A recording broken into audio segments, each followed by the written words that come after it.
श्लोक नंबर 63। तो जो पाछले श्लोक में बताई उस आगे चलें। भाई अगर हमारी कामनाएं पूरी ना हुई तो हमारे भीतर क्रोध आओगा, क्रोध आओगा तो हमारा स्मृति भ्रंश होगा, और स्मृति भ्रंश होगा तो हमारी बुद्धि नष्ट होगी, और बुद्धि नष्ट होगी तो मनुष्य का पतन हो जाएगा। तो यह बात भगवान कृष्ण अर्जुन ताई फिर समझाने लग रही हैं। अगर भाई तू जो है अपना मुँह मत कर, इन चीज़ों में मत पड़, तू मुँह में मत पड़। तो उसका विस्तार से बताया। अगर भाई क्रोध से अविवेक, और अविवेक के कारण स्मृति भ्रंश, और स्मृति भ्रंश के कारण बुद्धि नष्ट हो जाती है, और बुद्धि नष्ट होने पर पुरुष का पतन हो जाता है, वो नष्ट हो जाता है।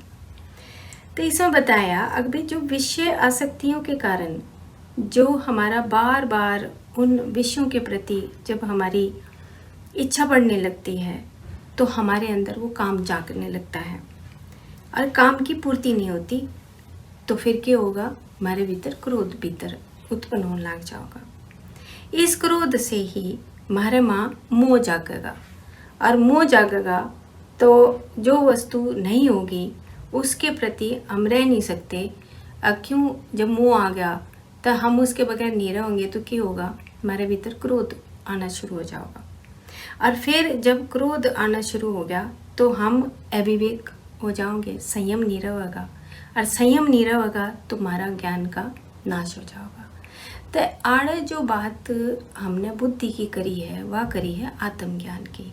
अब भाई जो आत्मज्ञान है वो हमारे द्वारा आवेगा नहीं अगर हम अपनी विषय के प्रति आसक्त रहेंगे। तो फिर इसने आगे बताया अगर हमारा माँ अहंकार बढ़ गया, आत्मज्ञान नहीं आया तो फिर क्या होगा, सत्य और असत्य, उचित और अनुचित का स्मरण ही नहीं रहेगा, हम उसको परख ही नहीं सकते। फिर मनुष्य का अपनी स्थिति से पतन हो जाता है। क्यों? क्योंकि बुद्धि का नाश हो गया तो मनुष्य का अपने आप पतन हो गया। तो इसमें बताइए भाई बुद्धि का नाश होने का मतलब है मृत्यु। इससे बढ़ के कोई भी मृत्यु नहीं है इस धरती पे। क्यों? क्योंकि आत्मज्ञान नहीं आया तो मृत्यु के बराबर है।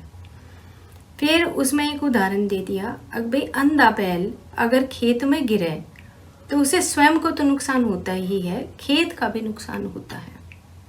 मोह अंधकार में रहने वाला पतित हुआ व्यक्ति स्वयं का नाश कर दूसरों का भी नाश करता है। तो मानव का किस प्रकार नाश होता है, वेद व्यास जी ने यहाँ बताया कि हमें स्वयं को पतित होने से किस प्रकार रक्षा करनी चाहिए। तो फिर इसमें एक उदाहरण दिया, अगर भाई आदि शंकराचार्य जी ने भज गोविंदम, उसमें एक बहुत बढ़िया बात बताई सज्जनों से सत्य संगति करते रहने पर सांसारिक विषय आसक्ति नष्ट हो जाती है।